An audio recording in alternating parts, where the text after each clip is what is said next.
Good evening and welcome to another weekly edition of Everything Vaguely Paranormal. I am Ryan Roberts and these are my partners in the paranormal, Mr. Blake Smith and Miss Shelley Pruitt. How are you guys doing tonight? Doing pretty awesome. daggum good.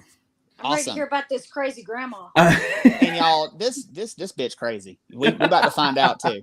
Well, I think that's my probably great grandma must have been one of her clones. I'm telling you. that's probably why she falls into the ferocious female category. Right. Absolutely. And we are continuing Ferocious Female Month this week with my topic, Nannie Doss. Last week, the last 2 weeks, Blake's been back in time, back in ancient times with Cleopatra. This week, we're going to be a little bit more modern and cover a true crime case. And this woman, y'all just wait and see. So should we get right into it right now? Absolutely. Go for it. All right. So Nannie Doss was born in Blue Mountain, Alabama on November the 4th, 1905. To a young mother named Louisa, or Lou for short. Lou had gotten pregnant out of wedlock, and when she turned to her parents for help, they tossed her out of the house, which drove her into the arms of a local dirt farmer named James Hazel. James, who had nothing more than a few acres of land with several dilapidated buildings and a ton of bad fortune after a few years of bad yields and underperforming crops, it was far from the life that Lou had envisioned for herself getting with this guy. What is a dirt farmer? I hear that said all the time. Like, he didn't grow anything, just had a bad farmland. All he could farm was dirt. Pretty much. I mean, as far as I know, it's just, somebody who just never really turns a profit on their farm. It's just, we break even every year. As far as I know. Most farms don't even break even. So, yeah. Mm-hmm. Maybe that's why farmers are so for damn. For tax purposes, they don't. All right. Just wanted to clarify.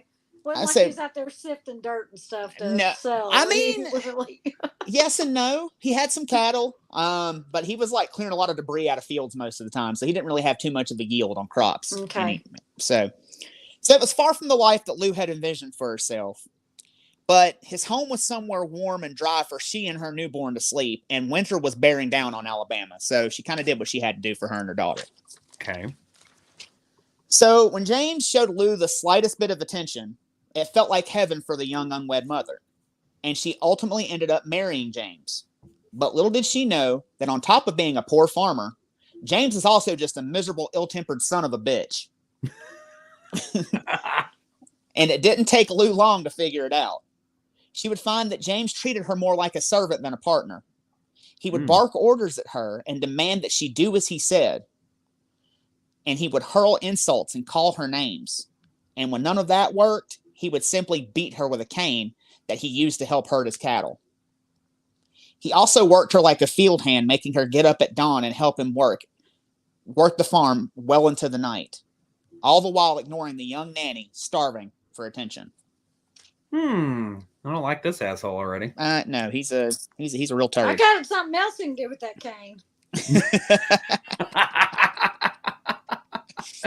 Shelley, check your headphones. But as Nannie got a little older, she suffered the same fate as her mother, being pelted with insult after insult from a man who was supposed to love her. She was very early in her development, but Nannie already hated her father. Just having Nannie on the farm didn't work for James. If they ever hoped to turn a profit, they would need more hands working the farm.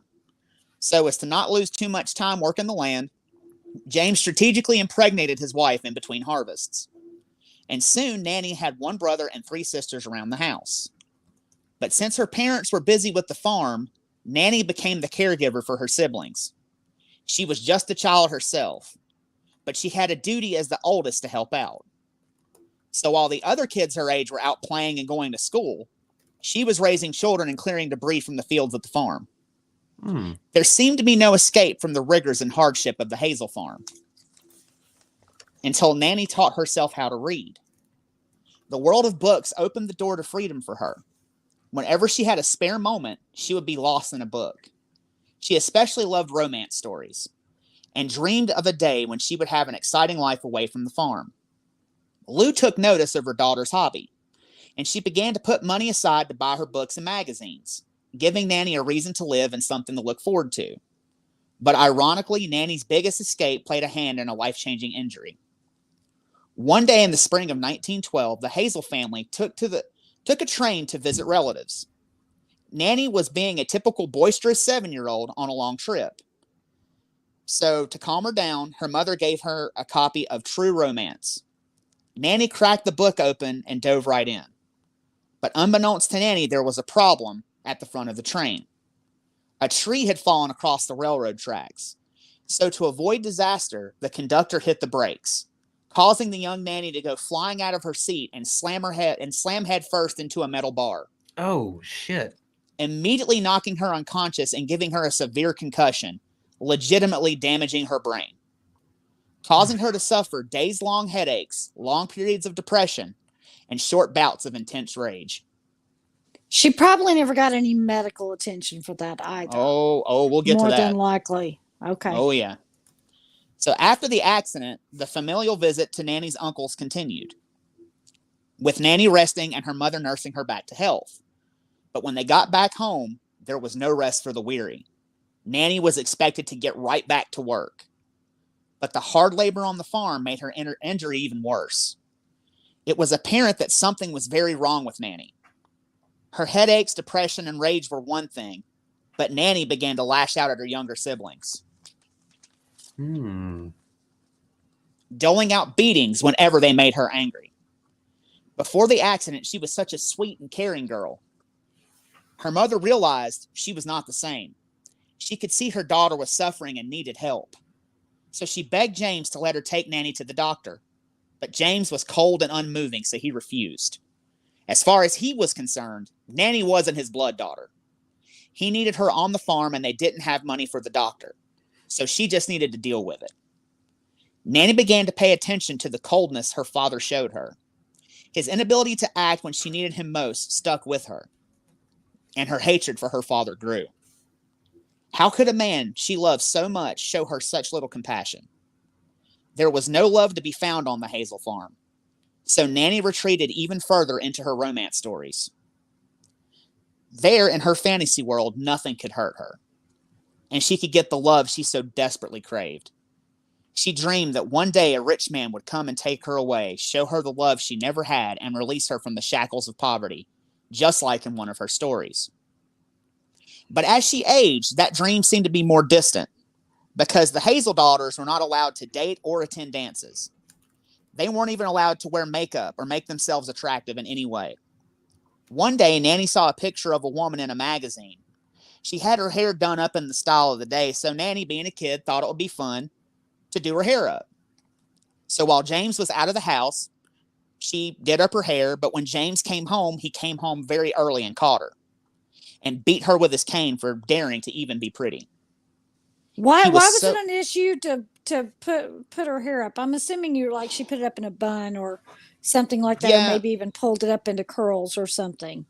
Yeah, because this was like the early, this is like the very early part of the 20th century. And so she's, whatever she saw in the magazine, I don't know what the hairstyle was, but he was just very hardline. You're not going to dress in makeup. You don't wear dresses. You don't put your hair up. He was just a very hardline. Well, here's the thing. This is one perspective that I've actually read something kind of along this lines, that a lot of the girls at that time, especially in her situation, who had younger siblings to look after, a lot of your, I'm going to say fathers, would have these extremely strict rules that would not allow them to date, to dress a certain way, to be provocative in any way possible, to keep the temptation down from boys or anything like that to come in and swoop them away, because they have a duty to the family farm. They have a duty to the family to help raise the younger siblings. If that person has gone and married off, they don't have the helping hands, essentially. It's like you're taking away their workforce. It's a gross way to look at it, but it's something that I had read at one point, that perspective of it, and I was like, damn, that's a little bit fucked up. But yeah, so I mean that might be the reason for it here. Well, that's part of it, but he was extremely worried about his daughter's purity. But when a family member violated that purity, James blamed Nannie for the assault. And there were several incidents at multiple family reunions where several of James's relatives tried to assault Nannie. And every time it happened, Nannie took the brunt of the punishment. James would kick her out of the family reunion, and when he got her back home, he would openly chide her, telling her that it was her fault and she was, quote, setting a bad example for her sisters. This man wouldn't even defend her when she was being violated. She had to get away from him. Mm-hmm. Right. Yeah, I told you he was the son of a bitch. That's a trigger warning right there. Yeah, I'm like, yeah. You give me 5 minutes with this man. Let me. We'll get him overpowered. And we'll see whose fault it is then. Right. So Nannie, she figured out a plan. In the summer of 1920, she went to her father. She laid out her plan and told James how cost-effective it would be if he just let her look for work in town. It took a little convincing, but her numbers-oriented father ran the numbers and was convinced. So he let Nannie off of the farm so she could go to work. She was elated. For the first time, she was free of the watchful eye of her and foul temper of James Hazel. Nannie landed herself a job where most young Southerners ended up in the 1920s, at the local textile mill. It was hot and hard labor, but it allowed her a sense of freedom and gave her something she had never had before, a healthy social life. She became fast friends with the girls at the factory, and while she was holding court with these girls, she was also starting to get the attention of the local boys. She was turning heads left and right, and soon many young men approached her at work, just hoping they could get a date with Nannie. But she made it abundantly clear that she was not looking just for a date. She was looking for more. She wanted someone to make an honest woman out of her. And just the thought of marriage scared off most of the boys, all except for Charlie Braggs. Now, Charlie was 17, tall and handsome. He was also very frugal and had saved a bit of his money. And he was head over heels for Nannie. Nannie liked the attention she was getting from Charlie, so she started seeing him. The polite young man was able to charm Lou and was even liked by the ill-tempered James. So 4 months into their relationship, Charlie asked Nannie to marry him. He had already went to her parents beforehand, and they decided it was a good idea. But Nannie was less than thrilled about it. What should have been one of her happiest moments in her life was an absolute farce. She felt like her hands were tied, and the marriage was kind of forced upon her. She wasn't even fully sold on Charlie, and was being driven into a marital trap. But she decided to make the best of a bad situation and dutifully married Charlie, and as she was expected to do. All right, ladies, stop that. I don't care if it's the hour before the wedding is. You don't have to go through with it. That was your PSA for the day. You really don't. If you're not happy, don't do it. You can let the preacher be preaching up there is like, do you? No, I don't. It's okay to say no. I don't care if the flowers ordered and the caterer's paid. Have a party and say, look, this is I just didn't make a mistake party. Like, I'm sorry, but you kind of suck. Just leave. God, you think this podcast was so anti-marriage? We're not, we promise. I am, but it's okay. I'm gonna let Shelley speak on that one. So, but all hopes of marital bliss were shattered right after the wedding. After a night of vigorous lovemaking that Charlie enjoyed more than Nannie, Nannie went downstairs and found her mother-in-law sitting at the kitchen table. She wondered why her mother-in-law was in her house, but quickly snapped out of it when the sour-faced old crone barked at her, "Charlie needs his breakfast. Now see to it." Oh, honey, you're gonna have to go home. Oh no, ma'am. Nope. So Nannie took a deep breath and tried to regain her composure. And she thought to herself, surely this woman had let herself in, because there ain't no way she's gonna come into my house and tell me what to do. And she thought she'd be going home soon, so I can just deal with it.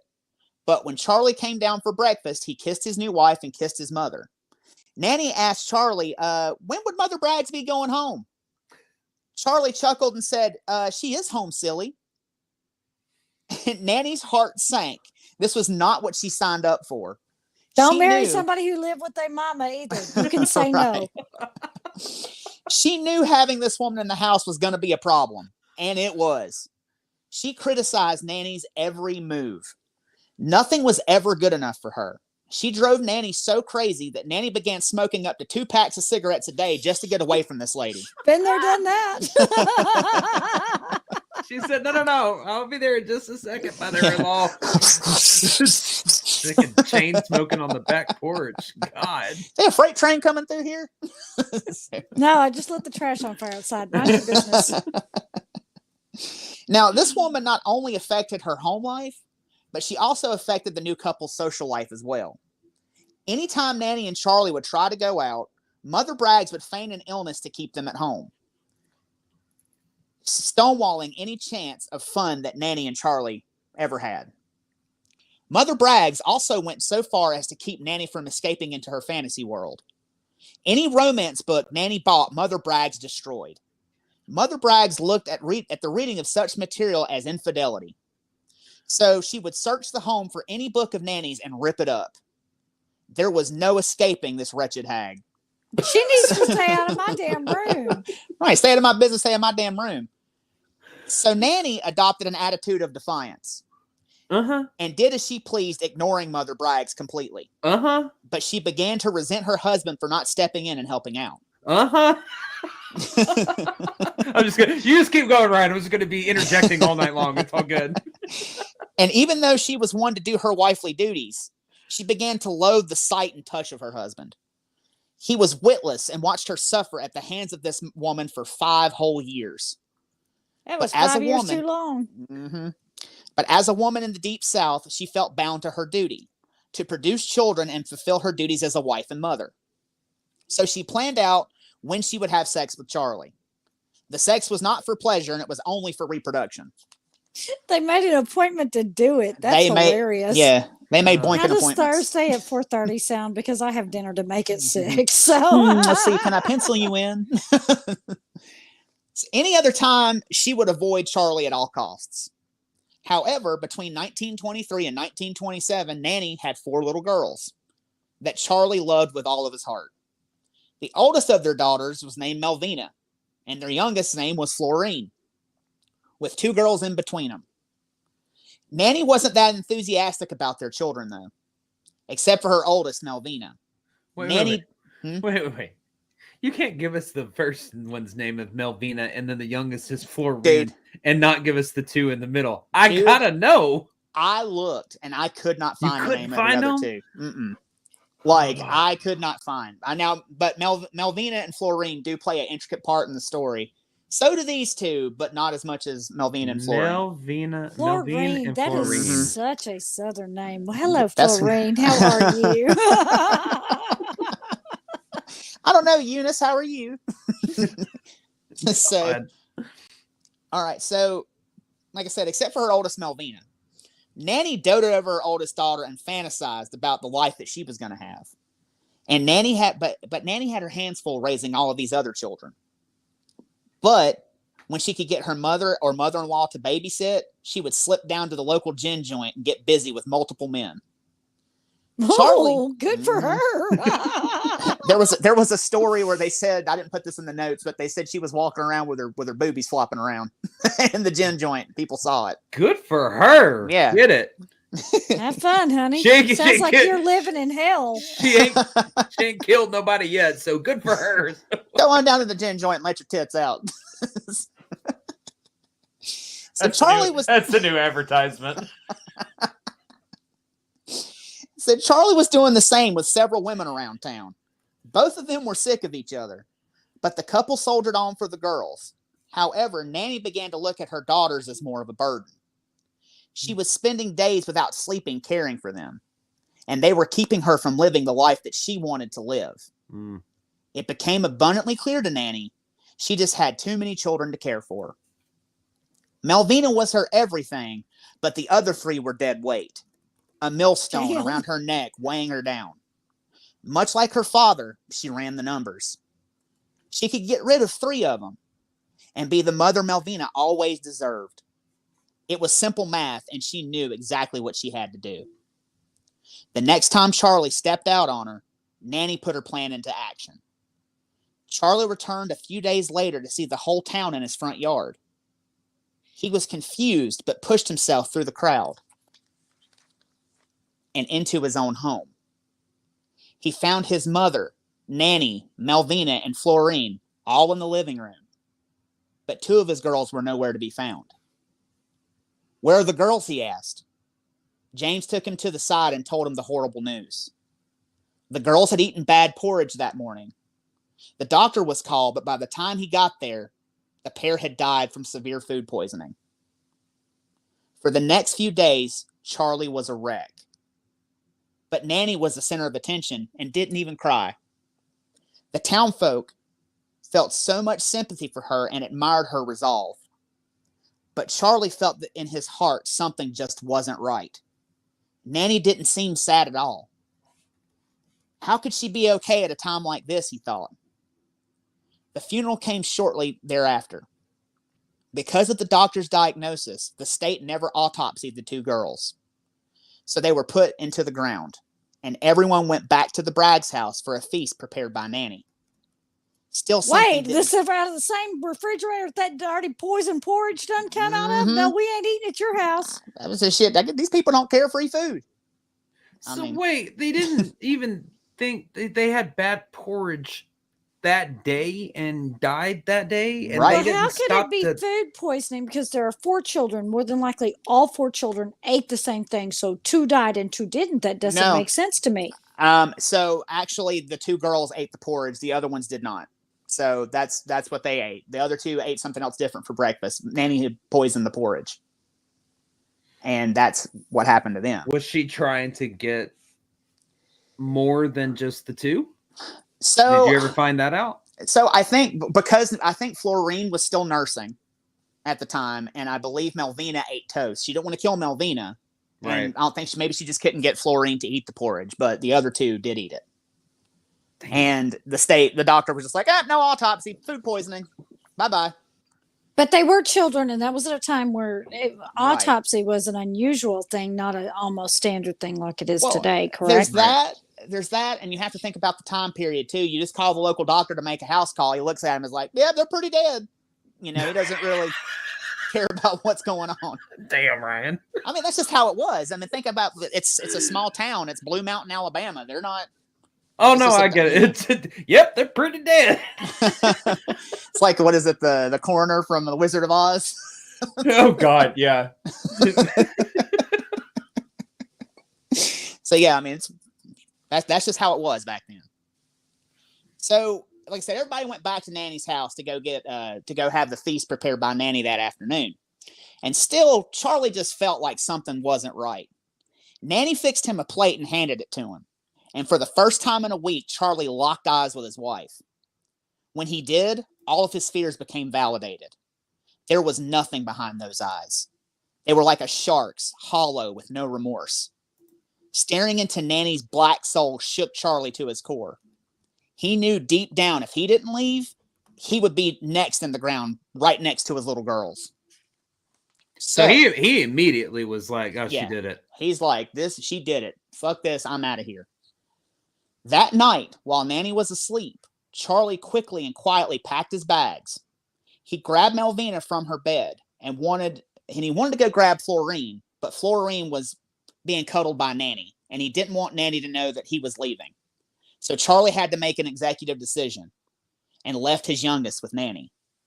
It pained him to do so, but Nannie couldn't know where Charlie was going. He and Melvina slipped out the back door and into the night. And with Charlie and Melvina gone, it all fell on Nannie to take care of Florine and Mother Braggs. So Nannie had to return to the workforce. She returned to the mill to make ends meet, but it wasn't long before Mother Bragg's health began declining. And she died in the summer of 1927. It was now just Nannie and Florine, so it was a bit easier to live. But in the summer of 1928, Charlie came back to reclaim his home. Charlie had been letting Nannie and Florine stay in his house, and he still technically owned it. So on a warm summer day, Charlie rolled back into town with a brand new girlfriend and Melvina in tow, and told Nannie he would be taking his home back. Oh, she would have to leave and go elsewhere.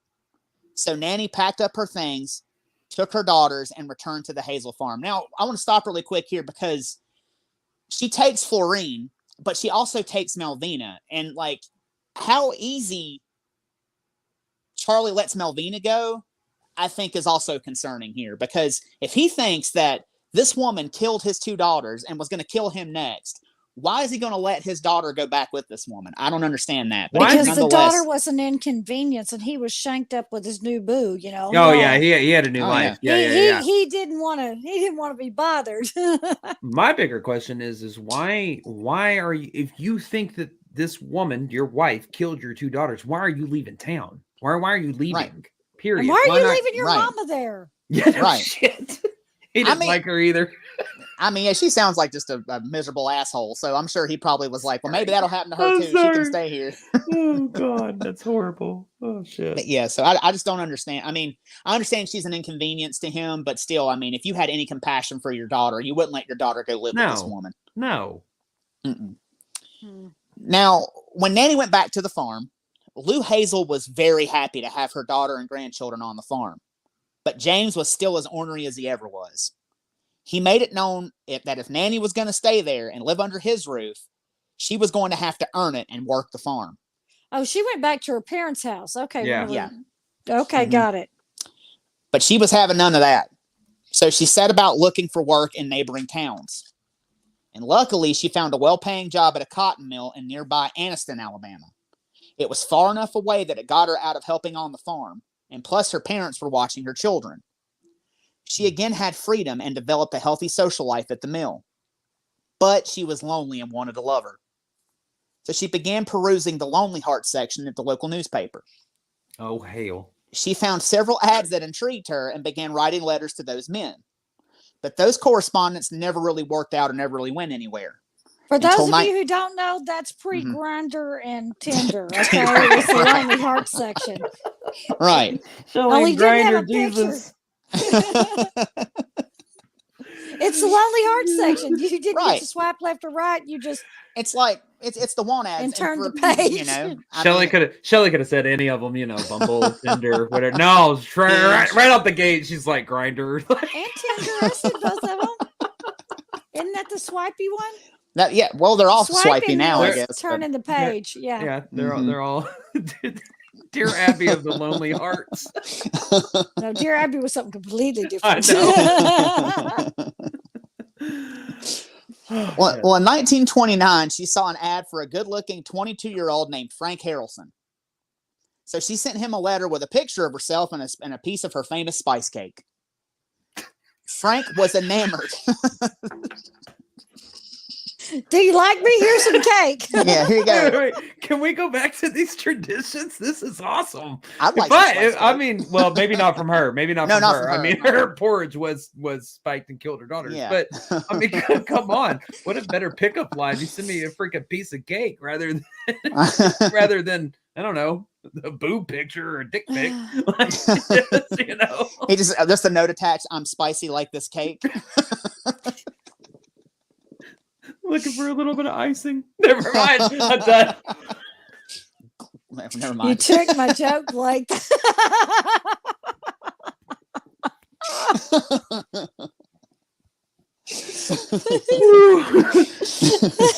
Continue with your fabulous story, Ryan. Frank was enamored with such a gorgeous woman. Frank was enamored that such a gorgeous woman responded. So the next day, he drove out to the Hazel farm to see her in person. When Nannie answered the door, Harrelson was smitten, and Nannie was smitten with him as well.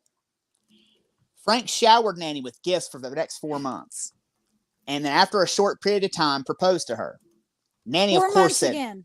4 months again. Mm-hmm. She moves pretty fast. Yeah, okay. So Nannie, of course, said yes. She was caught up in a whirlwind romance, just like in one of her novels. And when Frank told her he had gotten a job at the Goodyear textile factory over in Cedartown, Georgia, Nannie's heart swelled. Frank was going to take her away and start a new adventure with her. But first, he had to make her his bride. The two were wed shortly after, and almost the entire town of Blue Mountain showed up. All 20. Yeah, all 20 people in Blue Mountain showed up to the wedding to wish the happy new couple well. And Frank and Nannie scooped up the girls, and the new blended family drove over to Georgia,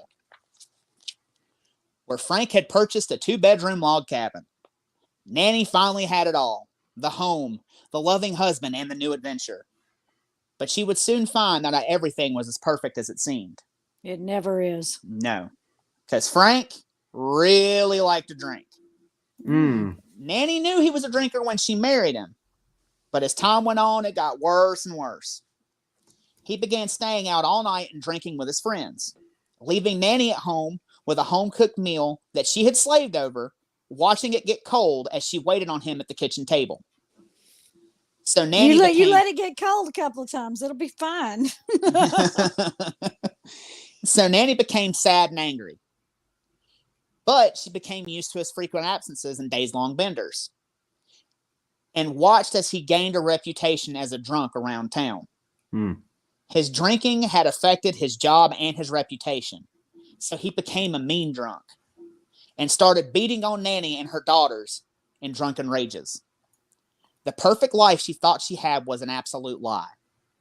So she did what she always did when things got tough and retreated into her fantasy novels and Lonely Hearts ads. And before she knew it, years had passed and her girls were grown. Her girls had wanted out of Frank's house for a long time, but to escape, they had to get married. And Melvina was the first to go when she turned 18 and married Mosey Haynes in 1942. The couple wasted no time expanding their little family. And in early 1943, Melvina gave birth to her son, Robert Lee Haynes. Florine moved into Melvina's to help with Robert and to get away from Frank. Nannie also helped, and while her daughter was recovering, they bonded over motherhood and became very close. But by 1944, Melvina was pregnant again. Nannie was none too pleased about this announcement, though. She felt her daughter was making a big mistake with the second pregnancy by further tying her to Mosey and sending her down the same path that Nannie had went down, which she believed spelled doom for Melvina. Well, was Mosey a bad man? Not at first, no. He's never really bad. Something happens a little bit later, and they kind of drift apart a little bit, but he's never really a bad person. He's never mean. I was just going to say, why is she thinking she's going down the same path she did? Wasn't unusual then to get married and have kids, but why is she thinking it's a bad idea if he wasn't mean to her? Well, Nannie also lives in a fantasy world. She wants her daughter, she wants her daughter to be whisked away somewhere by the rich, baron, and taken away. The knight on the white horse. Right. So let me tell you, ladies, Prince Charming is not showing up on that horse. Figure it out. She was just going to let her husband mosey around. Boo! I'll see myself out for that one. The door's right over there. Boo! But when I made Brian lose a spot. Must have been pretty good. But when the baby came in July, she was right there with her daughter, holding her hand, dabbing the sweat from her brow, and guiding her through the intense pain of giving labor. But Melvina finally gave birth to a baby girl. The exhausted mother couldn't hold her, so the doctors handed her over to Nannie and left the room to go clean up. But when they returned, the newborn was dead. The doctors attempted to revive the child, but it was too late. They were puzzled. But the best they could figure was that the baby had simply just stopped breathing after she was born. And nobody noticed? No, I guess they were in the commotion to go clean up. They handed her over to Grandma, like, here, you can hold her for right now. We'll be right back. So the doctors are over there going, ooh, I got to go wash my hands. Screw the baby. I mean... Yeah. I don't know. So the baby was born alive. Baby was born alive. Mama's leave the really room. Tired. They come back. To Grandma. They baby's leave dead. To go wash their heads. Then come back to the baby's bed. Okay. Mm-hmm. This would be number 3 for her at this number point. Number 3. Mm-hmm. 2 daughters and now a granddaughter. A granddaughter, possibly. Ooh. The devastated mother returned home to recover, with her sister Florine by her side. And after a few days, Melvina decided to share something strange and personal with her sister. She told Florine she had a strange nightmare right after giving birth. She dreamed that she saw Nannie pull the hat pin out of her hat and push it into the soft spot of the baby's head. Florine turned chalk white. She told Melvina that when she left the birthing room to go tell Mosey the good news, when she came back after the baby had died, she saw Nannie sitting bedside, twirling a hat pin between her fingers. The two looked at each other in amazement. It was just a dream, right? No way their mother would hurt an innocent child. It was so strange, but the two sisters filed it in the back of their minds for later on, just in case something else happened. But they couldn't prove it, so they were just like, I don't know, that's a little weird. Oh, my God. Yeah, again, back before DNA and that kind of stuff, because they would have autopsied the baby, found out was wrong. They would have found that pinprick in the soft spot, and then they'd have gone searching for those hat pins. Now, the death of their little girl caused Mosey and Melvina to drift apart. So when she recovered, Melvina began looking for someone else to love. And she found him with a soldier stationed near her father's home over in Alabama. So she began leaving Robert with Nannie on the weekends to go see her new lover. This really began to anger Nannie because she was watching her daughter make the same mistakes that she did. So she confronted her by telling her that she needed to stop messing around with the soldier and needed to divorce Mosey and find herself a new husband. She needed to be a respectable woman. But Melvina, and divorce. That was a scandalous word back then.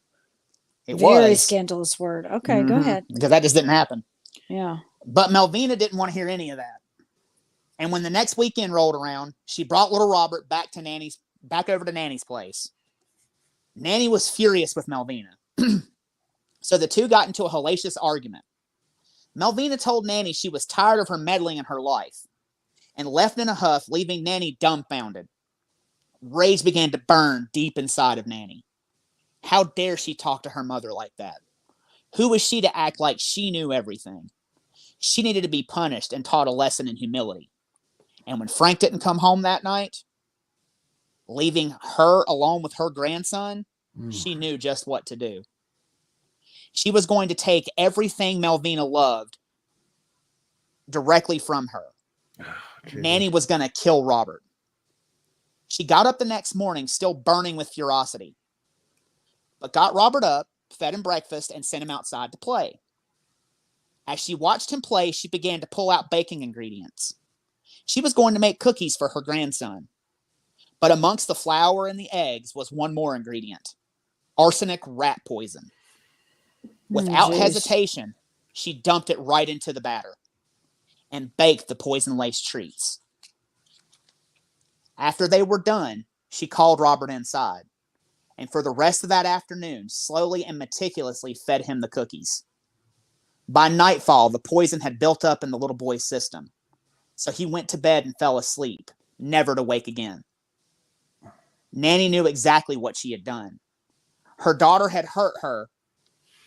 Her daughter had hurt her, so she hurt her daughter, and her daughter would now know true pain. Having gotten back at her ungrateful child, her rage subsided and she slept easy that night. She got up the next morning and called the doctor out to the house. By the time he got there, Nannie was able to work up a few crocodile tears. The doctor didn't suspect a thing. All he saw was a grief-stricken grandmother grieving for her grandson. He examined the poor boy and said he had died of natural causes. His conclusion was he had simply asphyxiated in his sleep. And he was only about 2 or 3. They said the official cause was cot death, but that's like what SIDS is. I mean, he was already like 3 years old at this point. And nobody's finding it strange that this is now child number 4 that has died. Nope. When they were in direct relation or in direct vicinity of this woman. Well, remember, she's got the townspeople fooled. She's a sweet but that's lady. Still child number 4. Right. At 1, terrible accident. 2, okay, that's strange, but still could be coincidence. 3, now I'm going to look at you. By 4, I'm calling the law. Right. I mean, come on. I'd call the law after 1, but that's just me. And at 2, we don't necessarily know that the people over in Georgia knew her past with her previous husband and the 2 previously dead daughters either. So we don't know. Let me tell you this. I think that let me not jump into my argument. She very well might have been suffering from Munchausen syndrome because of how much she soaked up all the attention of her children dying and everybody, oh, you poor mother. People that suffer from that, they talk about to gain sympathy.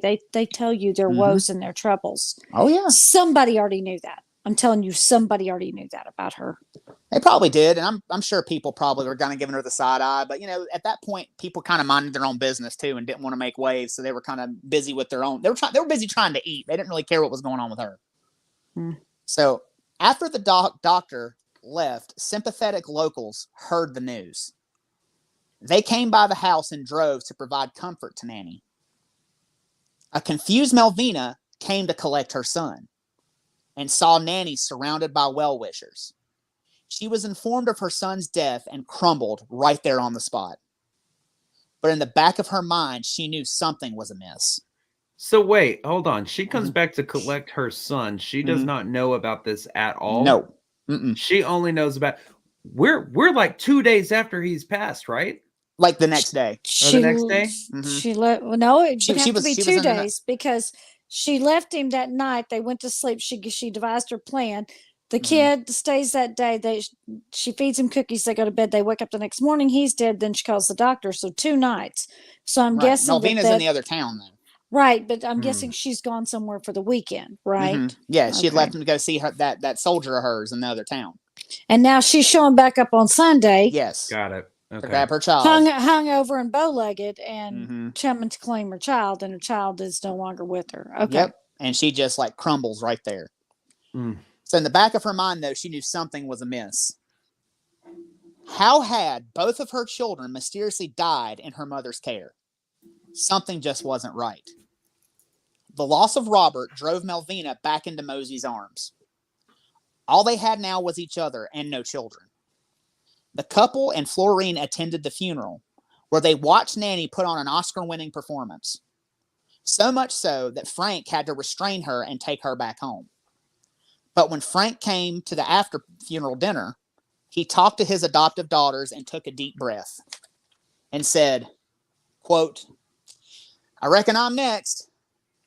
He just didn't realize how right he was. Oh, shit. About a month after Robert's funeral, Japan surrendered and ended World War II in August of 1945. Frank was in town when the news came, so he and all the other men packed the bars and celebrated, buying round after round until the bar closed. But the party continued at a friend's house, and Frank drank until dawn. He called Nannie to come pick him up, and the two headed home. On the way home, Frank started to get a little handsy. Guys, this might get a little rough for a second. Okay. Nannie was amused, but rebuffed the plastered Frank. But Frank wasn't going to take no for an answer. Once inside, he pushed her against the wall and began covering her in drunken kisses. She grabbed him by the wrist and yelled, "Get off of me." He came right back at her and tried to tear her shirt open. But Nannie kicked him and turned to get away from him. When she did, he grabbed her by the arm and twisted it behind her back. He told her if she didn't listen to him, he would be gone by the next week, and twisted her arm so hard she could hear it crack. In a move of self-preservation, she accepted his advances. He led her up to the bedroom and forced himself upon her. She let him finish, and he passed out. But she stayed up all night, seething with rage. He had done awful things before, but this one took the cake. Frank had to die. But it would require planning to kill him. He was very well known in town. If he just up and died, people would be suspicious and come looking for him. Nannie figured she could poison him, just as she did little Robert. But Frank never ate at home, so that was out of the question. But as fate would have it, Nannie found a different way to carry out her plan. A few days later, she was digging in her garden and found Frank's jar of moonshine he had buried in the yard. She couldn't believe her fortune and began to laugh maniacally. That bastard would never hurt her again. She poured about an inch worth of moonshine out and replaced it with arsenic. She shook up the bottle real nice and got the mixture just right. She laughed and danced with the jar all the way back to the hole and reburied the toxic concoction. She couldn't help from smiling to herself the rest of the day. Soon she would be rid of Frank. Holy shit. I'm just seeing this woman. Like, I mean, I mean, I would say she wanted to kill him because he basically raped her. Mm-hmm. Yeah. I'm not saying it's right, but I am saying I understand. Yeah, you understand why she would. And you can understand her rage. Yes. Her rage at that. Exactly. It's weird to say that out of everything this woman has done, that this is the one that you kind of are like, I understand. I get it. I get why. I understand that rage. I understand that you were victimized in probably the worst way you can be victimized. Mm-hmm. Like, and on top of that, he drunkenly beat her and her daughters for years. You know, so this fucker needs to go. Because Earl had to die. How are the Black Eyed Peas? So sorry, it's the only thing that was going through my head at this moment. I had to lighten the mood somehow. Damn, you just took us down like the darkest path of the story. It feels like. So here actually, I'm giving credit here for the fact that it's actually relatively smart. Because the fact if she puts it in there, she reburies it. She never knows when he's going to go drink it. Therefore, her surprise will be genuine if he pops up deceased. Oh no, Frank! No, don't. No, I'm just saying that it'll depend on when he decides to go dig that hole and get that moonshine and right. Huh. I mean, she's playing 4D chess. She knows what's going on. Yeah. So that's interesting. Okay, so the woman wasn't dumb by any stretch of the imagination. No, not at all. She is very cold and calculating. I'm trying to get this in clear picture of her in my head because she's had the head injury, all that kind of stuff. I'm trying to get this well-formed picture, so she's not dumb at all. Anyway, go ahead. Oh no. She awoke a few days later and went out to the garden to see if her trap had worked. And there lay Frank on the ground, dead as a doornail. Nannie grabbed the jar and took it inside. She washed it out and placed it back beside his cold, dead body. She called the police, and the doctor came out to the house. The police and the doctor came to take a look, and to them, it seemed like another open and shut case of a local drunk who drank himself to death. No autopsy was conducted, and Nannie had him in the ground in a week.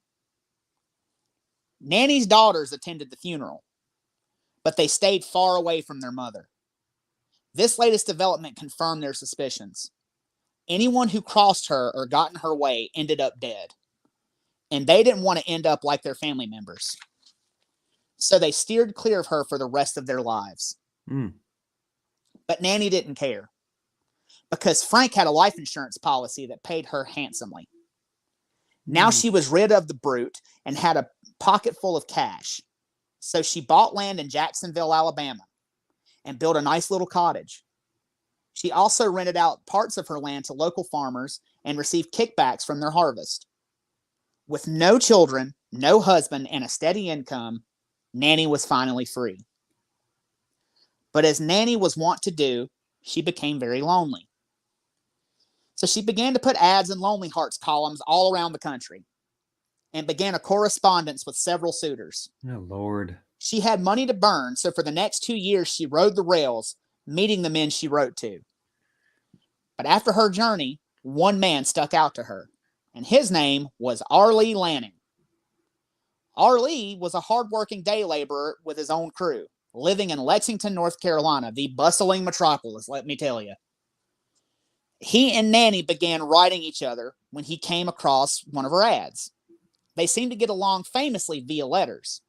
So at age 42 in 1947, Nannie came rolling into Lexington. Arlie was at the train station to pick her up. And when she stepped off the train, his jaw hit the floor. Arlie couldn't believe his luck. She was dressed to the nines and carried herself as if she was a movie star. She stuck out her hand for him to kiss, which he did, and took her directly out to dinner. Nannie then booked the fanciest hotel in Lexington, and the two spent the next few days getting acquainted. They had such a good time that Arlie proposed to Nannie. She agreed to make a short trip to Alabama and return to North Carolina, where she married Arlie and moved into his home. For about the first month, everything was great. Arlie took her out dancing, to the movies, and to the theater. And in turn, she made lavish home-cooked meals for him. She was once again happy with a man that she loved. But then cracks started to show. Because like Frank, Arlie liked to drink. Shut. Although he never hit her or was mean to her, he often got sloppy drunk in town and cheated on her. Even falling asleep at one of his affairs' house and being late to dinner. When he returned home expecting to find an upset Nanny, all he found was an empty house with a note left saying, "Gone on a trip, be back later." Nanny had left on the train to cavort with other men in other towns. But Arlie really did love her. So when she got back home a week later, he didn't ask any questions. But he apologized to her and promised to get sober, which he did, but would ultimately fall off the wagon again, and the cycle would repeat itself again for about another 5 years. Until the Christmas of 1952. Arlie was on a sober stretch and stayed at home with Nanny the month of December. She was happy to have him around and cooked all of his favorite meals. She was in a great and festive mood for the holiday season. Until Christmas hit and she had not heard so much as a peep from her family back home in Alabama. No one in Alabama wanted anything to do with her. So Nanny fell into a deep depression and began moping around. She didn't cook, she didn't clean, and hardly rolled out of bed. Arlie had never seen her like this before. She had always been very independent and well put together. She was not the woman that he had been with for the past 5 years. But then abruptly, she snapped back into the Nanny that he knew. She began being the woman that he married again. She started dressing up and cleaned the house from top to bottom. She apologized for being so dour and being so depressed, and offered to make him his favorite dessert, a stewed prune pie. Arlie didn't know it. I know, what a dessert. I thought you were going to say some spice cake with some icing. No, this delicious pile of prunes. Fucking stewed prune pie. Mm-hmm. Arlie didn't know it yet, but seeing her like that had sealed his fate. He had gotten too close to the real Nanny and saw the cracks in her facade. Nanny did as she promised and baked him the pie. Arlie gobbled it up, and while it had a strange bitter aftertaste, it was delicious. The poor man had unknowingly ingested a fatal amount of arsenic, and shortly after the meal went to sleep and never woke again. Nanny called the doctor out to the house, and like so many family members before, the doctor declared Arlie dead of natural causes. So again, no autopsy was performed, and the community rallied around Nanny. After her son, so I don't know. I mean, it seems like somebody would start to notice at this point. Everywhere this woman goes, somebody's dying. On husbands is about every 5 years, and on kids, and this is whichever one's closer. This is we're at number 6, 7. I believe at so. This point, yeah. I'm not sure she didn't kill her mother-in-law. That should have been number 1 on her list. The way that one went. No, I'm not saying. I'm not encouraging that. Do not do that. She probably did, and some people think that she did, but it was never proven that she did it. So, of course, the lady was older, so it was probably attributed to age and natural causes. Just about the stewed prune pie. You know, I mean, that'll clean you out. Is what we got. And then nothing says love like stewed prune pie. That'll clean you out so good your soul will in your body. But here's the question now, because we are on number what, like 5, 6 or 6? I think it's 6. Yeah, I believe so. We have 4 kids, 1 husband already. Now we're on to the next. 2 husbands. 2 husbands. This is the second husband. Second husband. That is dead. And you had 4 kids, 2 husbands. And so maybe the mother-in-law. Possibly a mother-in-law. Right. Now, the 2 children of hers, I'm just trying to recap for myself. The 2 children of hers that passed first was in the first town she lived in. Then she moves. That is when the newborn, her granddaughter, dies, as well as her grandson, right? Right. Mm-hmm.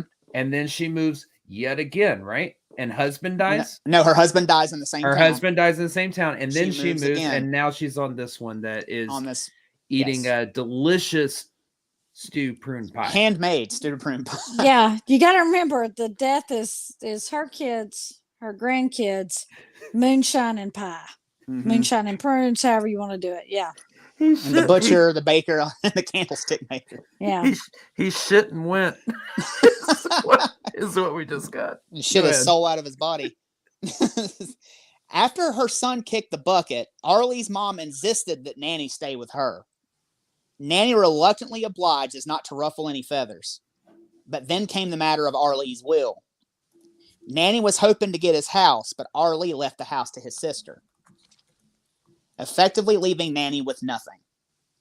But ever the industrious woman, Nannie looked for a loophole, and she found one.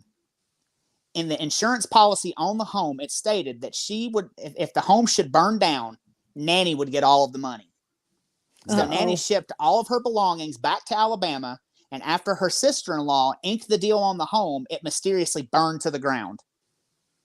How did that happen? I don't know. Leaving Nannie flush with cash. And wouldn't you know it? After the house burned down, Nannie's mother-in-law got really sick. But Nannie selflessly took care of the sick old woman, and by the end of her life, Nannie was feeding her a steady diet of her famous stewed prunes. The old woman had become another victim of Nannie, so we have another person in the grave now because of her. So her husband and now her mother-in-law are both gone as well. This might be the second mother-in-law. I gotta say, this is the possible second mother, or we're on to the second husband's mother at this point. Damn. Okay. She's just leaving a path of destruction where she goes. She's burning houses down, killing people. No shit. Yeah. So, well, I mean, I'm sure they did. They shouldn't went, but I'm sorry. That's horrible. So, Nannie took her insurance money back to Alabama, but she didn't really have time to enjoy it because her sister Dovey had contracted a wasting disease, and she was not long for this world. So Nannie went to go see her sister on her deathbed. When she got to her bedside, Dovey looked like a living skeleton, a shell of her former self. Her sister was dying and need not suffer. So Nannie whipped up a batch of stewed prunes, fed them to her ailing sister, and watched them work her magic. Soon her sister was dead. What is up with the prunes? What the? Oh my God. So it seems like the prunes kind of cover up that taste of arsenic. Right, because that would be a very bitter, yeah. But this was almost a mercy killing. You know, like this is what's weird because you kind of can't put an MO on her because she doesn't just kill for money. She doesn't just kill, for vengeance. She also did a mercy killing on her sister here. So I think her sister would have rather been left alone. Did we know? You said a wasting disease. Was it cholera? Was it tuberculosis? What they never said. It was just a wasting disease. Yeah. Okay. So she was. This is also the woman that killed 4 fucking children. She's a piece of shit. Yeah. I don't give a shit about some damn mercy killing. Fuck her. Yeah. It's just weird, that this one she is a mercy killing, but everything else you kind of can't pin an MO on her. So at her sister's funeral, Nannie did not see her parents. She asked around about them and found out her father was dead, leaving her mother alone at the failing Hazel farm. She couldn't leave her mother in dire straits. Oh, God. So she invited her mother to come stay with her in her cottage, which caused the community to respect and revere Nannie for being such a good daughter. But Lou Hazel unknowingly put herself in harm's way. She was getting in the way of Nannie's freedom, and she had to go. As Nannie fed her mother handmade meals, the old woman became sicker and sicker. It was the strangest thing. The more Nannie cared for her mother, the sicker she got. And when stewed prunes appeared on the menu, it was all over, and Lou Hazel was soon in the cold ground. Nannie had murdered her own mother and showed no remorse. 4 kids, 2 husbands, 1 mother-in-law, potentially a second mother-in-law, her sister, and now her mother. Yes. Oh, there's more. What? Yeah. She invited her to live there and then got pissy because Mama needed her to be home and take care of her. Right. After she invited her to live there. And she got pissed off that her freedom was being infringed on. Why didn't she leave the old woman where she was? Well, I think she liked the attention. Exactly. That's what I'm saying. This sounds like Sounds like she's having a lot of very manic episodes combined with some Munchausen syndrome. Mm-hmm. It really what it sounds like to me. This is a horrible example of a family annihilator. Oh, yeah. You usually hear of family annihilators as just the immediate family. Mm-hmm. This woman or surrogate family. Yeah, this woman has gone generations. She's creating families to destroy. Right. So there's okay, hold on. I'm trying to get the body count up at this point. 4 kids, two husbands, 1 mother-in-law that we know for sure, potentially another one, but we won't count that one. A sister, now her mother. So we're at 9 at this point. With more on the books. If we're counting the other sister or the other mother-in-law, then we're at 10. Mm-hmm. Damn. But yeah, she is something else. Like, she is really an awful person. And I don't know. Just wait and see what else she does. So now, free of the shackles of her mother and feeling a bit affection-starved, Nannie again started placing want ads in papers in hopes that someone would answer her. And that someone was an older, well-to-do Kansan named Richard Morton. Nannie loved his romantic letters, so she had to meet him. She took the train to Kansas, and when she stepped off the train, she damn near swooned. Richard was tall, dark, and handsome. Plus, he immediately began showering Nannie with gifts and compliments, which lasted for a whole month. So it was a no-brainer when he asked Nannie to marry him. She said yes, and the two were wed. Richard immediately moved Nannie into his country home, and Nannie was no longer alone because Richard was there all the time, keeping her company every waking minute, unless he went into town for supplies or on business, which gave Nannie time to collect her thoughts and be alone. But Nannie began to notice that Richard's trips became more frequent and seemed to take longer and longer. So she became suspicious. And the next time she was in town, she talked to the ladies at the local hair salon. Uh-oh. They told her that Richard had been seen several times about town with a girl much younger than Nannie. So Nannie went home and put ads in papers again across the country, looking for a new suitor, saying that, quote, she was a widow who had a boring marriage and was looking for excitement. She sat back and waited for the letters to roll in, and she began to receive them in droves. But she would get up way before Richard and intercept them and make sure he didn't see the letters. But with those letters came Richard's financial statements. So Nannie began reading Richard's financial mail. When she discovered the awful truth, Richard was damn near broke. If she didn't act fast, she wouldn't have anything when he died. So Nannie decided right then and there, Richard needed to take a dirt nap.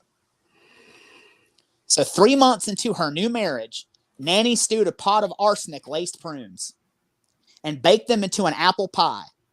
She fed Richard the toxic confection and waited as he went to sleep and never again woke up. Since Richard was an old man, no one suspected that he was poisoned. Again, everyone assumed his death was from natural causes. So once again, Nannie had gotten off scot-free. She got a cash payment from Richard's life insurance for about $2,000 and left Kansas in the rearview. After Nannie buried Richard, she had a rare moment of self-examination. She was pushing 50 and none of her romantic relationships were working out. Yeah, no shit, because you're killing everybody. And she's all of these are around like 4 months. If you notice, he showered her with gifts and all that stuff with 1 month, popped the question 3 months into her marriage. She's done. That really seems to be like her cap her of pattern. like I can't do this anymore. Doesn't matter who's in her life at this point. The only one was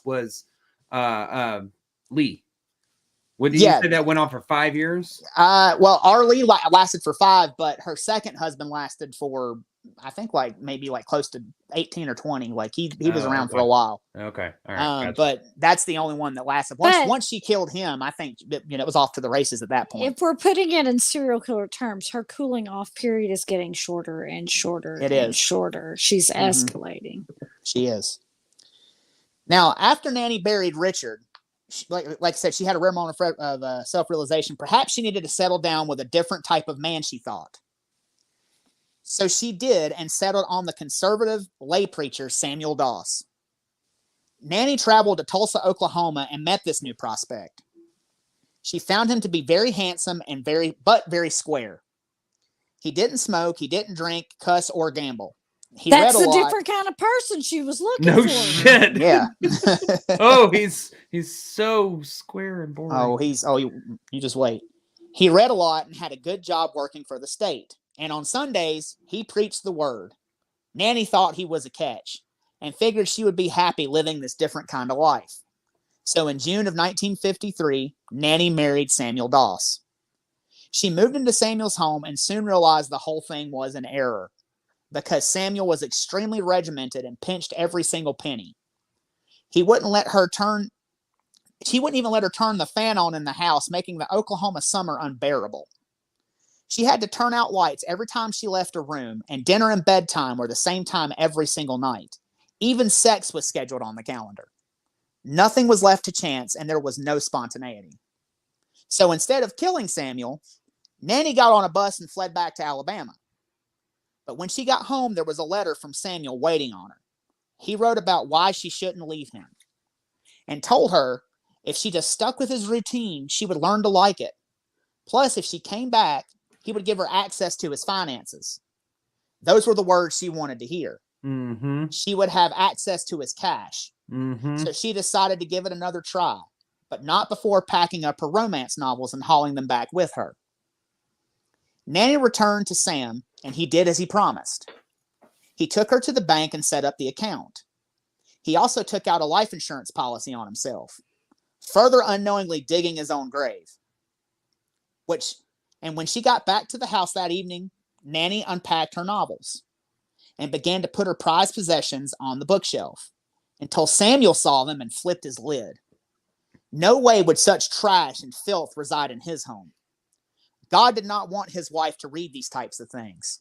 Such seedy garbage would lead her into the lake of fire. Sorry. Nannie didn't argue with her husband.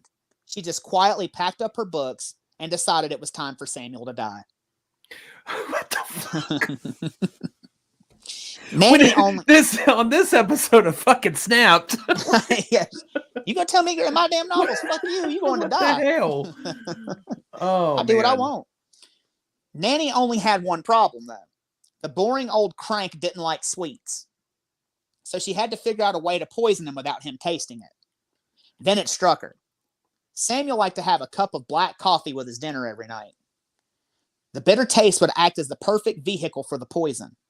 So each night, Nannie dumped a little poison in Samuel's coffee, poisoning him little by little every day, causing him to lose 15 pounds and rendering him bedridden with horrible stomach cramps, ultimately landing him in the hospital. The doctors were completely stumped about his condition and began pumping Samuel full of antibiotics for what they thought was an intestinal infection. For 23 days, the doctors tried to heal Samuel. And for all 23 days, Nannie sat by his bedside, giving the appearance of a loving and devoted wife. So when Samuel got better, Nannie took him home from the hospital. As they walked through the front door, Samuel was delighted to be greeted by a pork roast dinner and a big steaming pot of coffee that Nannie had made. Samuel was so hungry, he devoured the roast and sucked down as much coffee as he could handle. But after dinner, his stomach pain returned with a vengeance. So Nannie helped him into bed.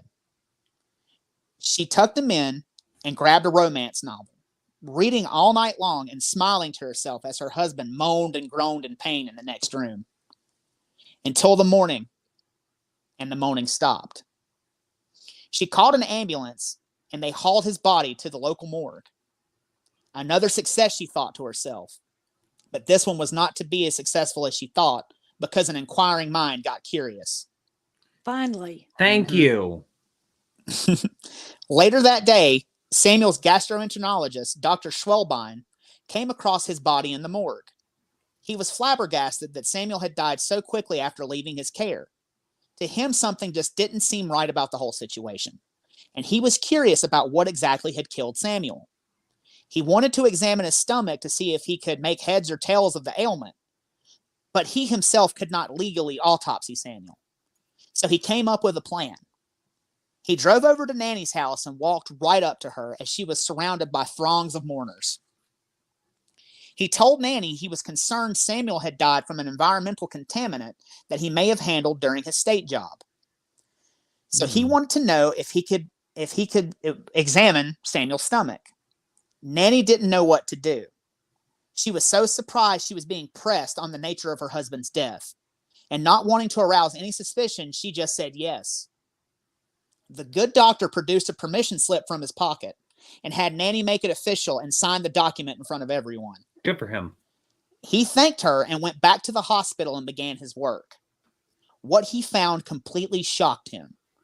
Samuel Doss had enough cyanide in his body to kill a horse. Jesus. The woman that claimed to be his loyal wife had murdered him in cold blood. So he contacted the authorities and Nannie was arrested. As Nannie was hauled in, she was questioned about Samuel. The authorities asked her if she killed him, and all she did was giggle and tell them no.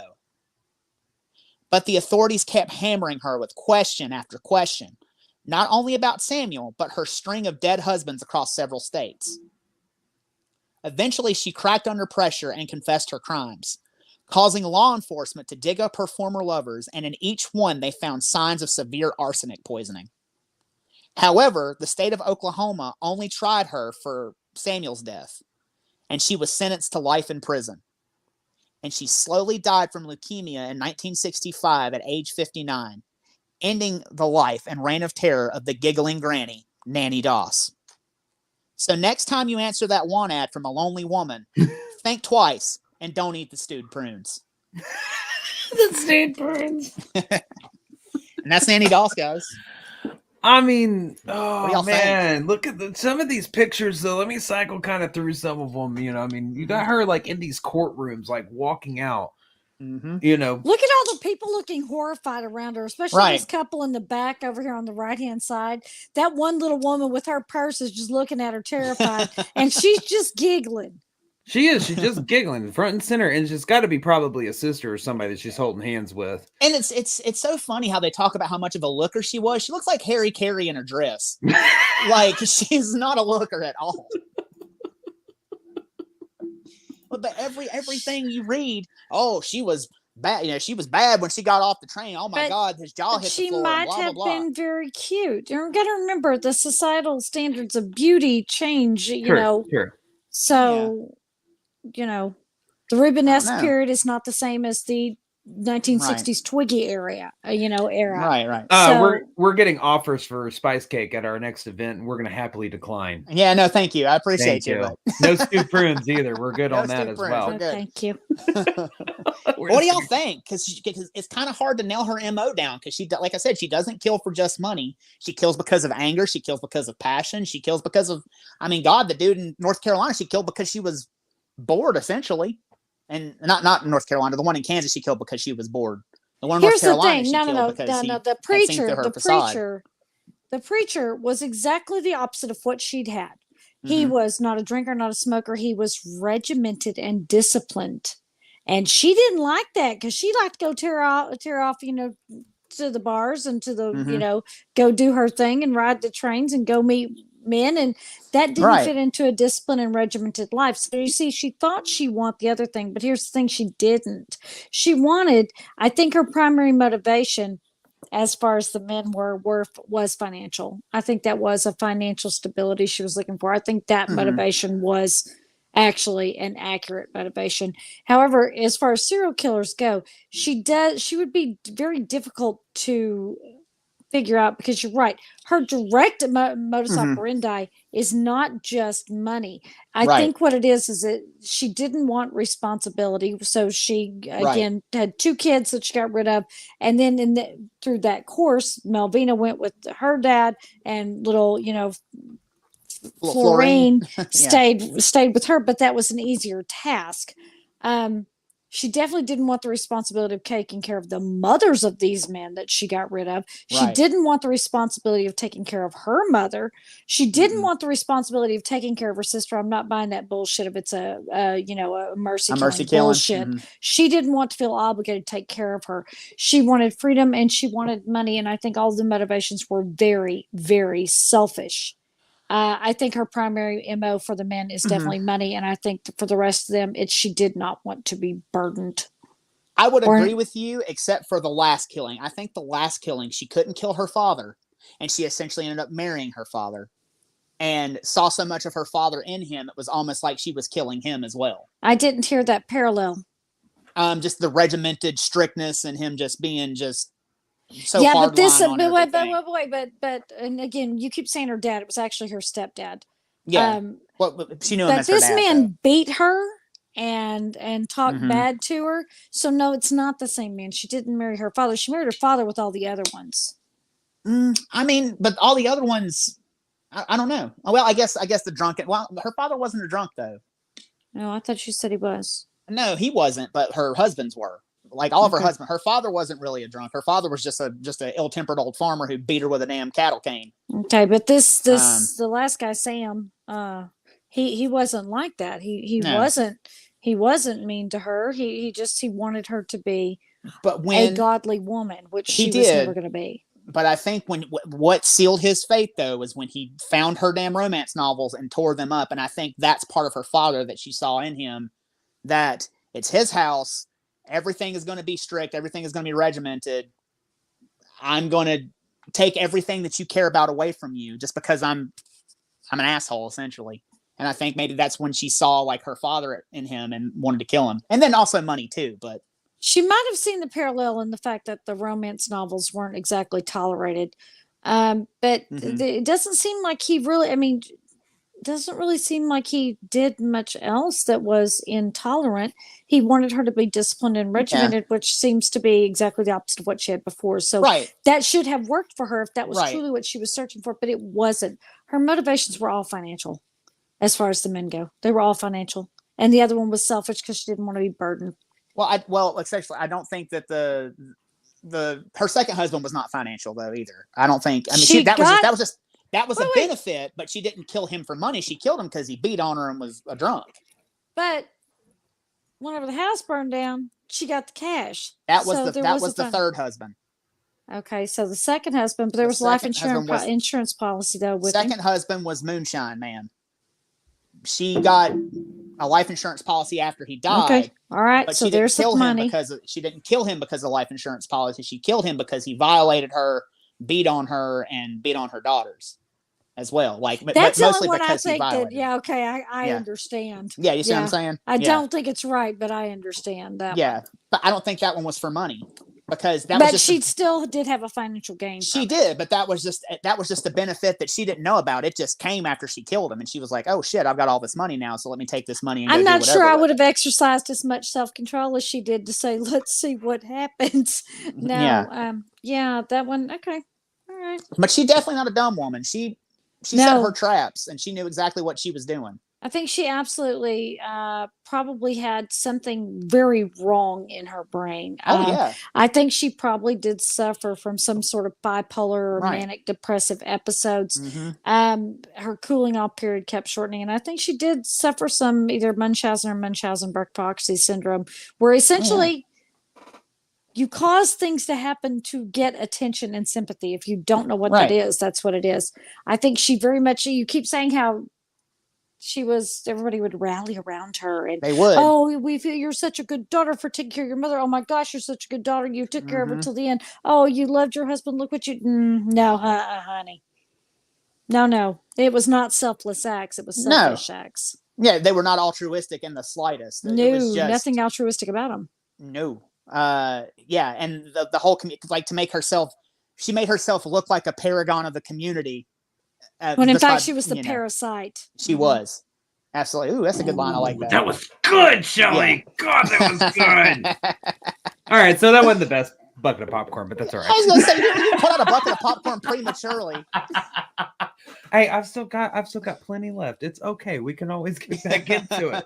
No, I have to say a little something here because I actually there was a comment that actually I was just about to like jump in and then Shelley started on hers. That I'm going to have to agree with one of the comments that was thrown in. I think that her MO or maybe not MO, but her what am I trying to say? Her reason for, I guess, whatever. Yes. What's her motivator? Her motivator is these romance novels. She's Ryan. You said these romance novels through her entire life. I mean, I think that basically, she's got this thing where it's like they come in and they swoon, over her and fawn over her and woo her and give her this and give her that, and they get engaged super fast, and then it seems anywhere between like 4 months and there's the 2 anomalies, 5 years, 20 years, whatever. At some point, that bubble bursts. And she's like, this ain't my romance novel that I fucking thought it was. This isn't Prince Charming. This isn't anything. I got to go find the next one. She's constantly chasing this addiction to this romance novel. And I honestly I don't think that her crimes were financially motivated. I just think that was, hey, that's a great bonus. Because I think ultimately, in the end of it, she wanted a man. She wanted to be loved. She wanted to be taken care of, just as Ryan was explaining in the beginning. And then I think that once she figured out that she didn't have that with these people, that, hey, there's money to gain afterwards. Cool. That's kind of like a bonus. But I think her biggest motivation about this was her own self-fulfillment of this romantic narrative that she had built in her head about the way that it's supposed to look and smell and feel and, and all that stuff. And when it did not check all the boxes anymore, she found her way out of it. And her way out of it was nasty stewed prune pies. So you're saying that she really only became murderous when she didn't get her happily ever after. Yeah. That was promised in every romance novel. Pretty much. Because but if you think about it, it could correlate over to the mother-in-law, the sister, and all this stuff, because within these romance novels, usually there's some damsel in distress and all this stuff. This man the heroine is never so she's she's the heroine at that point. She's the mercy killing at that point because she doesn't want to see her sister suffering, so she takes on that role. I really think that this woman was living in such a fantasy and delusional world that she had this preconceived notion of how it's all supposed to play out for the rest of her life. And each time that it didn't, she was like, shit, I got to go find, it's basically a high. She's trying to get to the next high. And when she gets that high, she gets her fix. She settles down for a second. Then when shit goes wonky, like they drink too much or sleeping around on her and all this stuff, she's like, nope, this ain't it. You got to go. Time for a dirt nap. I think that's what her motivator is. I think the financial gain was just a bonus on top of it. Right, so like her happily ever after failure is her motivator. That's what I was going to say. Yeah, because the books end happily ever after, but you still got to deal with somebody's bullshit after you marry them. I mean, That's why they're called fairy tales and stories. Exactly.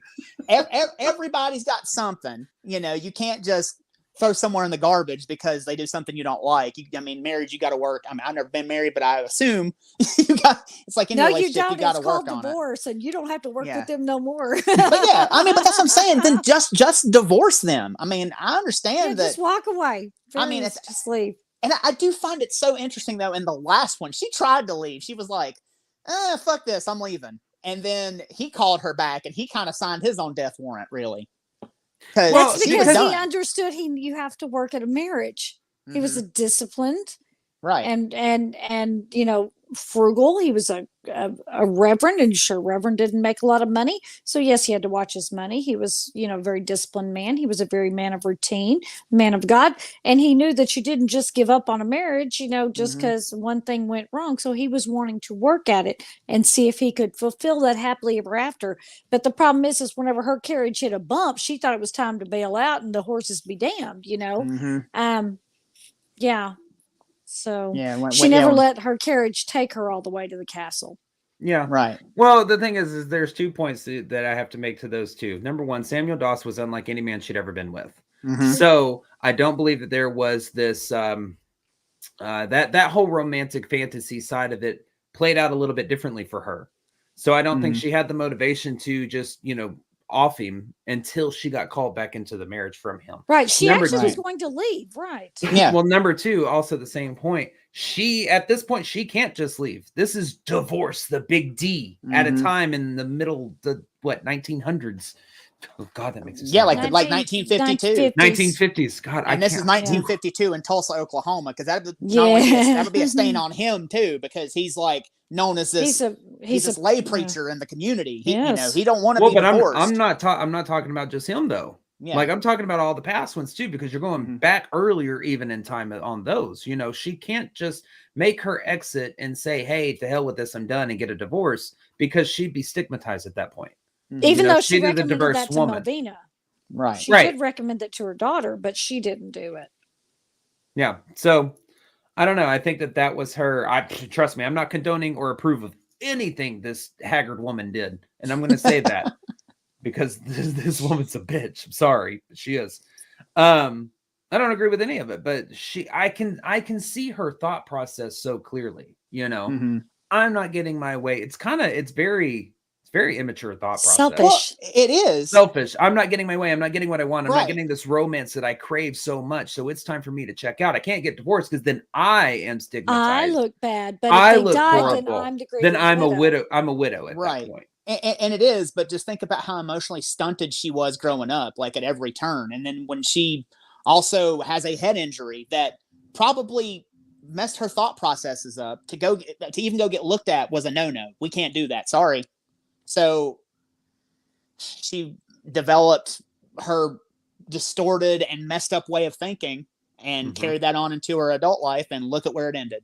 Just got put into the comments that Tulsa was a huge Assembly of God town, that one of our viewers' great uncle started a college there, the Christian college. Okay. So even in that area, I mean, with her trying to walk out on him and being called back in, I mean, yeah. So, Ryan, I had a question about something you said that she had put, and I don't even realize if you caught this in your syntax. And if you're quoting for something, then I'd be really interested to find out where it is. You said that she had put an ad in the Lonely Hearts, section that said that she was a widow who had a boring marriage. Widows don't have marriages; their marriages are over. They are, but I think she was billboarding what she was going to do. Why wouldn't you just say you were a widow? Right. I think that she was planning the death before she did it. Oh, for sure. I would look at that as premeditation. If I'm investigating this, you say you're a widow but you said she's a widow who has HAS. That's current tense. Widow means you've already lost your significant other. A widow who has a boring marriage.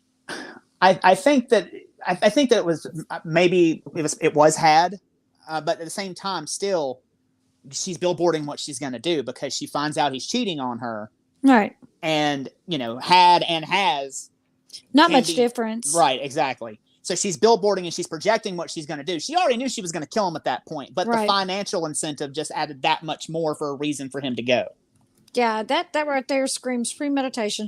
I think she premeditated every single one of them. I think every one of them was planned. There's no doubt in my mind, which makes her a killer and makes her a serial killer because it's more than 3 in 3 different locations at 3 different times. I just feel bad for the children. That's who I really feel bad for because they were innocent victims. They had nothing to do with anything. They were absolutely innocent. I mean, what crime did they commit other than being her daughters and being her grandson? And being her granddaughter. Nothing. That's all they ever did. And she killed them in cold blood without a single thought.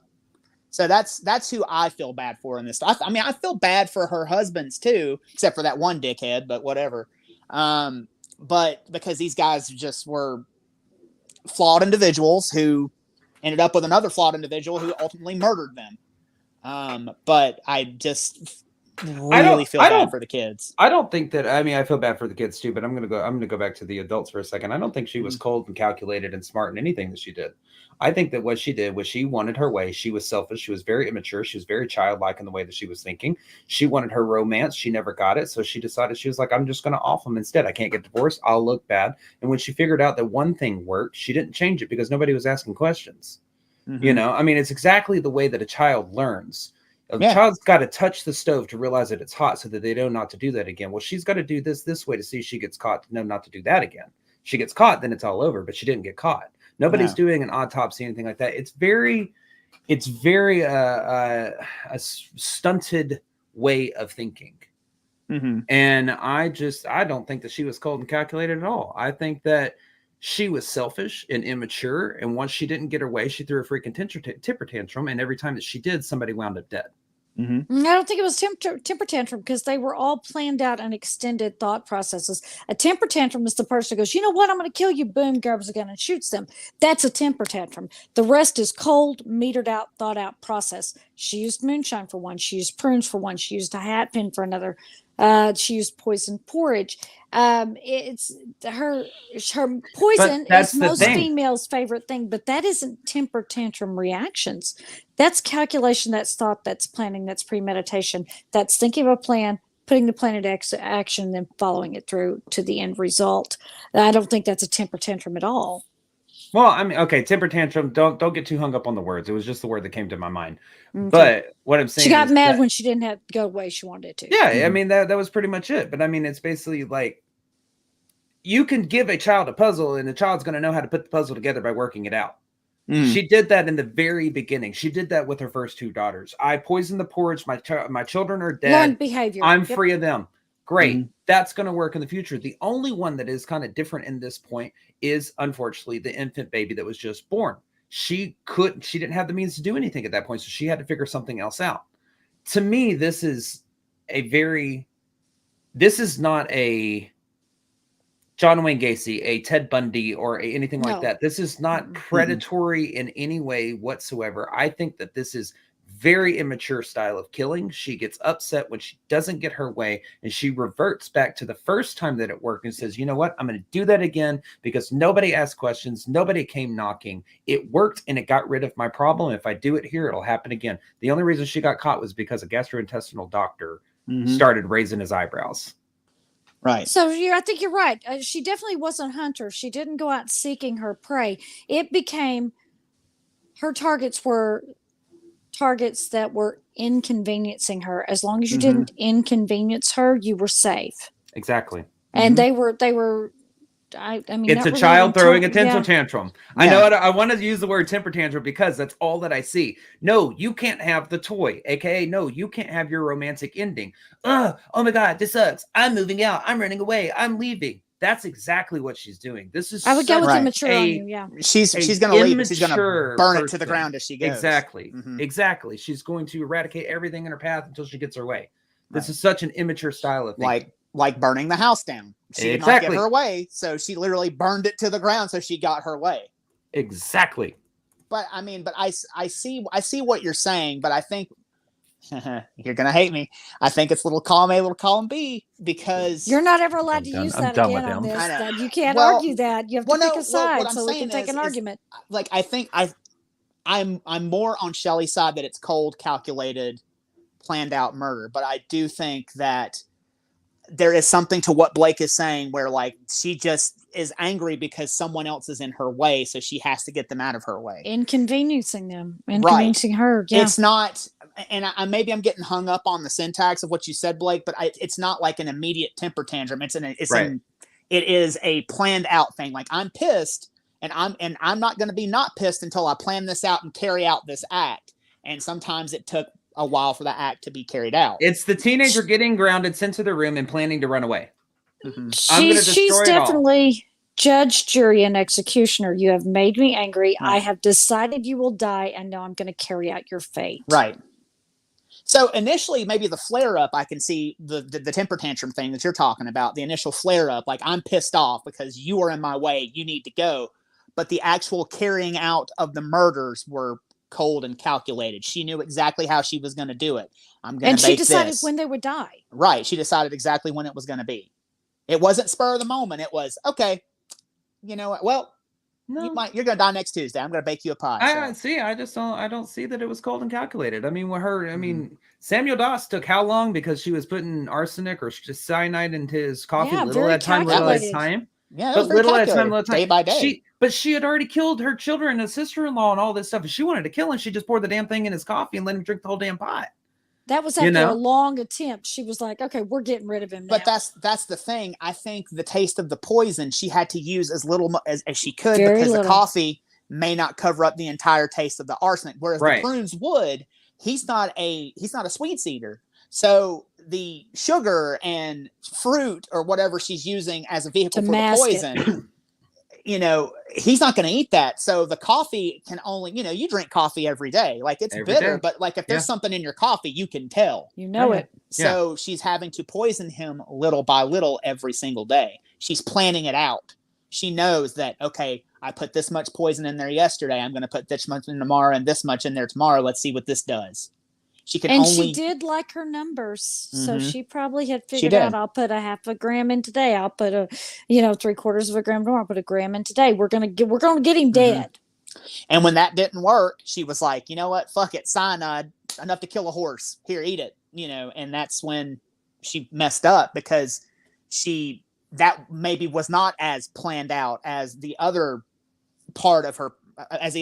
And she did it too close to him getting home from the hospital. Had she given him 3 or 4 weeks and then had him get sick, that would have been different. But she got impatient. She was inconvenienced caring for someone who just got out of the hospital. And that gastroenterologist was very talented and was like, I just treated this person and he's dead now. Something ain't adding up here. Let me check this out. But see, my thing is I don't think that shows calculation on her part whatsoever, because I go to the husband that she used the moonshine with. She had no idea when he was going to drink that. She had no idea what it was going to do to him or anything like that. I mean, that's what's calculated. That's what I'm saying. But she knew he was going to. He's going to drink this. It might not happen today. It might not happen tomorrow. But he's going to find it, and he's going to drink this, and he is going to die. And I poisoned it. I'm just going to wait and see when he does it and see when it happens. That is cold and calculating. Like, she knows that it's going to happen. She's patient. She's waiting on it to happen. It didn't happen the next day. It didn't happen the day after. It happened a few days later. So I think in that way, she is a very cold and calculating woman. She knows she knows exactly what she's doing. I can't see that as being calculated. Not when she did every other. Those are the two outliers to me. Not when she did every other person. Right. Just boom, you got the poison. Boom, you're dead.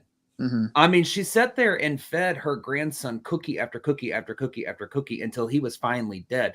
She let her daughters eat porridge. She did everything so quick. I think that. But remember, hold on.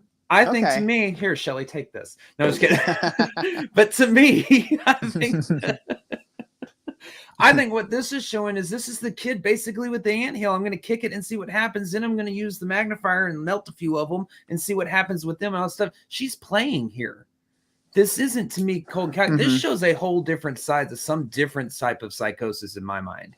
This is just fucked up. Let's just put it with that. I don't think it's calculated at all. I think she's just like, I see her with her coffee going, a little bit more today. A little bit more today. Let's see what happens. I give him this much, And then with the moonshine shit, it's playing the fucking game. It's very childlike. It's very immature. I'm just going to put this out here. And when he drinks it, he drinks it. Let's see what happens. When he falls dead, I'll just faint and get all the attention. I mean, it's all me, I. It's very immature thinking. I don't see this as calculated. Well, I see it, to bring up the example of the cookies again. She could have fed him enough cookies in one fell swoop to kill him, but she planned it. The entire afternoon, she gave him a cookie every so often until the poison built up in his system. She planned that. She could have just been like, here, eat this, and he could have been dead right there on the spot. But no, she planned it until that afternoon when he had it so built up in his body, he went to sleep and never woke up. I can. Well, to me, the only real outlier to me out of all these murders is the infant with the hat pin.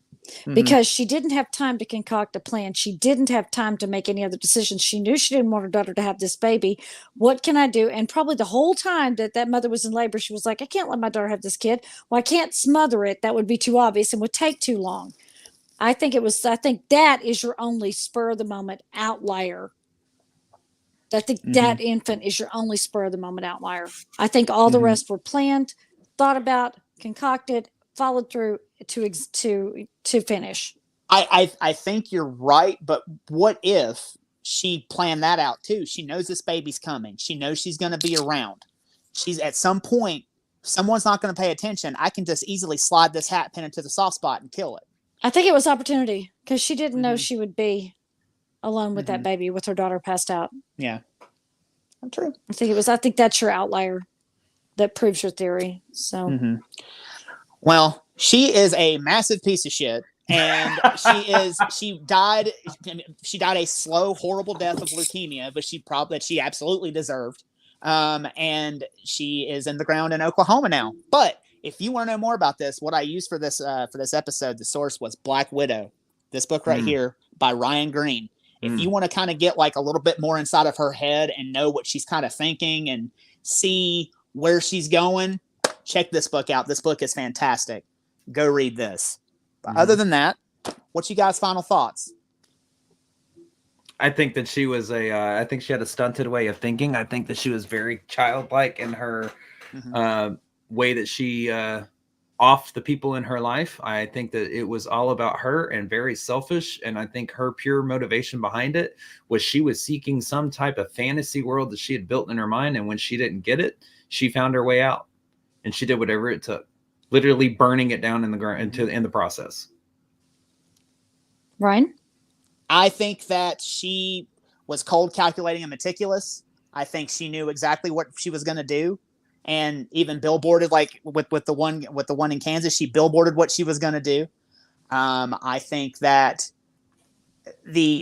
until she did what she did, the anger was not going to subside, and she is just a monster who got what she deserved in the end. And I just hate that it took so long for someone to raise an eyebrow and look at her under a microscope and make her squirm. That doctor, man, when he pulls out that permission slip and makes her sign it, what an awesome doctor that guy is. That guy's awesome. But so, yeah, I think she's a cold, calculating monster. What about you, Shelley? So I think that she absolutely 100% cold, calculated serial killer that killed not because she was a hunter, but because it was inconvenient. People are inconvenient were her targets. She didn't go seek victims on the street. I think that there's absolutely no way that we can deny the fact that she did have some kind of mental illness. I'm not necessarily sure that that head injury didn't really knock a screw loose, for lack of a better phrase. So I think we have to take that into account. I think she absolutely had Munchausen by proxy syndrome, and I wish they would have caught her sooner, but she was not a dumb lady. And even if there was a mental illness, that cannot be the excuse for what she did. She truly was a parasite that lived for nothing more than to sponge off everyone else. And if she didn't get her way, her happily ever after, I'm really glad she never got it. So with that, Blake, why don't you tell them everything they need to know? Absolutely. Well, we're going to do this announcement first because we have something to show y'all. Our online merchandise store, we have got some of our merchandise that you can get from it. Yes, the famous saying "Words Are Hard" t-shirt is up on the online merchandise store. And we have that one that is available. It has "Words Are Hard" on front, everything vaguely paranormal on back.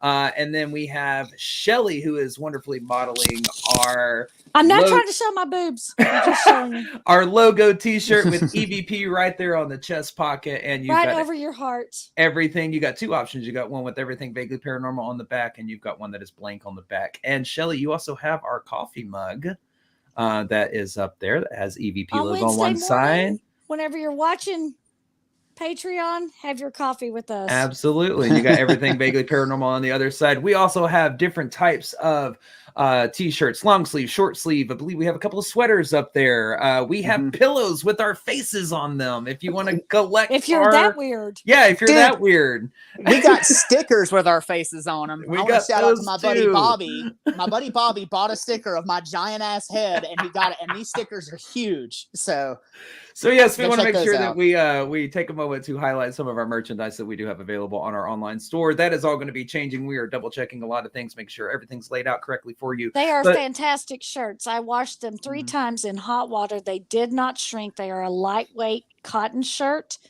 blend shirt. And like I said, hot water 3 times, washing them. They did not fade out. They did not shrink. And I put them in the dryer on high because I wash everything in hot water and dry everything on high. Yep. So, they were fabulous.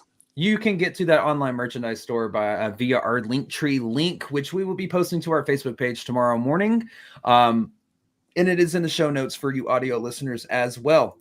On top of that, remember, After Dark at EVP Season 2 is out. All 8 episodes. We just had our season finale last Thursday. Season 1 is out as well on Paraflix Paranormal Plus. So check out all of those episodes with some of our special guests and most haunted locations featuring our best caught evidence from each location. Paraflix Paranormal Plus is available on Amazon Fire, Roku TV, Apple TV, iOS, and Google Play as well. So use our link to sign up, which will be posted to our Facebook page via that Linktree link tomorrow. It is After Dark 25 for 25% off your annual subscription. And that is going to be up there with that online merchandise store and our Patreon page, which is the fastest and easiest way you can help support the show and everything that we do. For just $5 a month, you will gain access to over 350 additional Patreon exclusive videos. Your support from this goes directly to the show and all the ghostly adventures that we get to bring you week after week. This price will never change, and with that, you currently get our pre and post broadcasts, which are the 30 minutes before and the 30 minutes after this live broadcast, where we discuss things even further, fight, debate. We talked about our latest massage trips on the pre-broadcast tonight. We share too much personal shit on there, okay? And never before seen paranormal footage as well. That is our raw and unedited evidence that we have up there. So if you've ever wanted to watch some full-length paranormal evidence, now is your chance. Only on Patreon, and we do offer a 7-day free trial for our Patreon page, so you can check it out prior to purchasing. If you would like to spend some time with us this next weekend, wow, we're only a week away pretty much. We will be up in Broadhead, Wisconsin at Broadhead Manor with the wonderful Sir Sexy and Sexy Lex Sarlo on June 1st and 2nd for Spirits in the Spring. This is a complete charity Paracon with cash for tickets at the door. There are no online sales. There is also a separate investigation ticket where you can join us as we lead one of the groups through Broadhead Manor that night. They're going to have wonderful guests, y'all. I know Patty Negri is going to be there. A couple of guys from 28 Days Haunted will be there. Natalie Jones, all of them speaking. Yeah, Renee. Us speaking as well. So we will also be at the McAllister Expo Center in McAllister, Oklahoma, July 5th through the 7th for Oklahoma Paracon. For our friends and family closer to Texas, you'll be able to see us there. So make sure you head over and follow us on all the social media channels. Search Everything Vaguely Paranormal and look for that green sound wave. And remember, you audio listeners out there, you can always tune into us live on Facebook, YouTube, and X, formerly Twitter, every Tuesday night at 8 p.m. These are all the ways you can directly support Everything Vaguely Paranormal, but we also appreciate your love and support for us. So those likes, comments, shares, views, and downloads. And remember, as always, any questions, comments, or stories you'd like to share with us, those can be sent to theevppod@gmail.com. That is THEEVPPOD@gmail.com. Like, share, and go to YouTube and subscribe. And check out the online merchandise store. Yes, absolutely. You are commanded. So, Everything Vaguely Paranormal, I am Ryan Roberts. These are my partners in the paranormal, Mr. Blake Smith, Miss Shelley Pruitt, and we will see y'all next Tuesday. Bye, y'all. Bye-bye.